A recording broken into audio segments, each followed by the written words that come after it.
the board, this council of 5, that's what it is, 5, right? Correct? Are they paid? Is it a paid position? It's Yeah, they only get expenses. There's no salary involved. only expenses, okay. Yet they're going to be responsible for reviewing the expenses of 263 campaigns plus state-level campaigns, a couple hundred campaigns? No? No. Okay, they're it's not. the enforcement council that they will hire who will be paid. Okay, And the thank you. deputy council who Okay. will be paid. That's their responsibility. Council, and so it's less than that. It's how many people, a council and a deputy council will be responsible for reviewing? And any personnel that they select from the existing Board of Elections and investigators, whatever staff that they require. Okay. And excuse me, and yep. independent auditors as well. that We have some of those, yes. that we also have to pay, right? Okay. Correct. All right. There's increased penalties for filing false election reports in this bill, correct? That's correct. Do they include, what are the increased penalties? I thought I saw $5,000 or $10,000, something like that. Yeah, there's a civil penalty of up to $5,000 for failure to make proper campaign finance filings, and also up to $10,000 in civil penalty for a person or authorized committee who knowingly and willfully violates any of the provisions of the law. No arrest, misdemeanor, felony, nothing like that. The reason I ask that is there's a member of this legislature who's been sued 40 times by the Board of Elections for failure to file timely campaign filings, and it just doesn't seem to have much impact. And currently owes $23,000 to the Board of Election. So I'm not so sure that an increased penalty has any effect. I'm sorry to hear that, but there are criminal penalties as well attached to this bill. What are the criminal penalties? Well,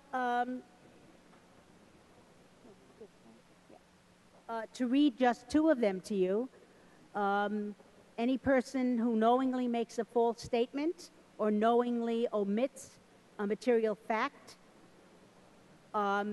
would be pursuant to a new section of the election law and would be guilty of a Class E felony. Okay, so there is a felony charge. Yes. Okay. All right, and that's different from existing law. Correct. Okay, thank you. When does the money change hands? In other words, I raise $100,000. Do I then put in for the $600,000 and get it, or do I need to incur the expenses and then put in the expense report, if you will?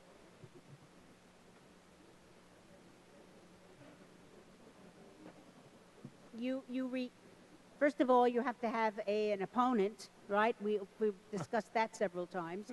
You submit what you have, and then you're entitled to matching. You may not raise up to the max, but you're entitled to the 6-to-1 for what you have raised. Right. So, but should clarify that for me, if you would. I raise it, and then I submit the request for the match, or I submit the request for the match after I've spent it on palm cards, yard signs, whatever. No, you raise it and then you submit it. Okay. And then after the fact, it gets audited? Yes. Every single account? Every expense, or is it going to be a random audit? No, every single expense in your account will be audited. Okay. All right. And do you know, last year this bill was up again. It's been up since about 1983, correct? Correct. Any substantial changes? Any substantive changes from last year? Well, yes. This time we've included all the Senate and all the Assembly members, as well as the governor, lieutenant governor. The big change. Okay. Do you know who sponsored last year's Senate bill? No, I don't know. John Sampson. Any leftover money needed to be returned, you said, correct? So in other words, if I didn't spend all of the campaign money, which that would be a welcome change, that never seems to happen, but if I didn't spend all the campaign money, and let's say there was $100,000 left, there's 30 days to return it or spend it down? Is that the right date? Yes, 30 days. you would Okay. have to return the unspent funds. Could you, or you could spend it? Does it end the day of the election? Because there's typically expenses that occur post-election. Yes.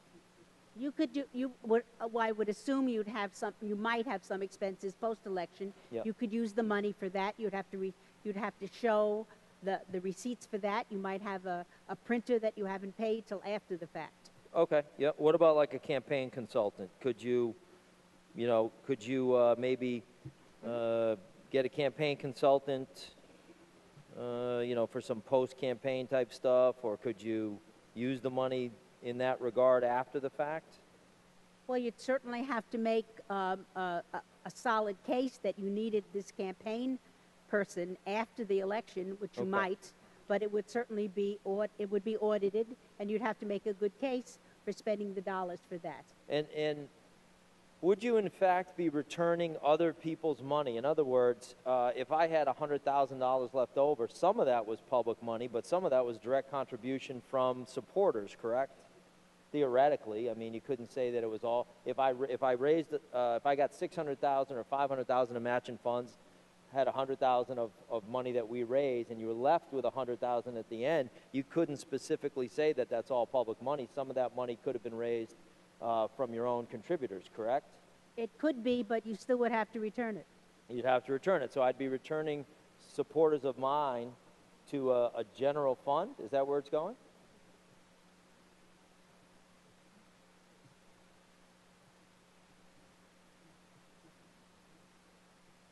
Yeah, the elections board would have to do an audit, but remember, some of the monies that you're getting may not necessarily, if it's a pot of money, it's coming from all over the state. Remember we talked about where we would raise the money? Sure. The $5, the checkoff doesn't mean it's all your constituents, could be my constituents. So currently, does New York have a surplus in our budget? I don't think we did. Not to my knowledge. Right, mine either. We closed a pretty big deficit the past couple of years. So whose ox is getting gored here? Where's the money coming from? It doesn't exist. We don't have a surplus. We're in deficit year after year. So whose ox is getting gored? People with OPWDD, we already gored them. Who's this coming from? Because the money does not exist, right? But yet we're going to say that it's going to come from the general fund. If there is a deficit and we don't collect enough money from the 10% surcharge and the dues checkoff, yes, you're right. Well, but you had stated that you figure that at most it'll be $500,000 from dues checkoff, right? Correct. Okay. And this is going to cost hundreds of millions of dollars, so that's a pittance. Maybe it's 0.5%, maybe it's 1%, but it's certainly nowhere close to what we need. Well, we're talking about a projection. Next year we would do only one race, and the dollars there might conceivably cover that. But I certainly couldn't say that. Well, that's true. Next year that could be the case. But projecting out we all know how quickly time goes by. In a couple of years, it'll be 2016, and if this became law, the whole shooting match is now going to be publicly financed, and you could theoretically have a real problem here, because if we're still in deficit, which is highly likely, the way the economy's been going and the way our pension costs are going and the way everything else is going, it's conceivable that we're still in a deficit situation. At that point, where's the money come from? Well, where it would come from, as I stated before, the balance would have to come from, yes, the general fund. But hopefully, after a round where people begin to see the importance of this, maybe additional people will want to give and donate $5 through the checkoff. We might be able to raise more money, but that's all hypothetical. I have no way of knowing. Sure, it is hypothetical.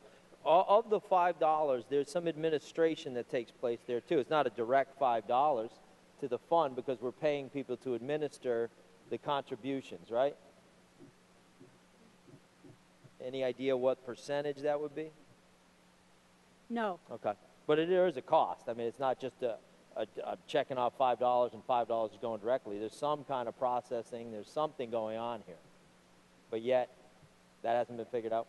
No, well, it's coming, it goes to the State Board of Elections, and they have the personnel there to you know, it doesn't cost extra money on their part, because they have the people there already, in place. Okay. Any thoughts on this? To me, is a real problem potentially with the bill. In New York City and in other parts of the state, whether it's strong Republican or strong Democrat, it would be very, very easy to put up straw candidates. Very easy for the parties to put forth somebody that has no shot of winning in order to boost the person through the primary and grab a bunch of money, $150,000 in the case of an assembly member, and then move them on to a general in an area that is dominated by either Republican or Democrat, and therefore grab another $150,000, right? Do you see that as a potential problem of straw candidates? The straw candidate that you refer to would still have to be a candidate, would have to get on the ballot by whichever way they did that. I don't know how it works in your area. In my area, a candidate would have to petition and show that they're viable, at least that way.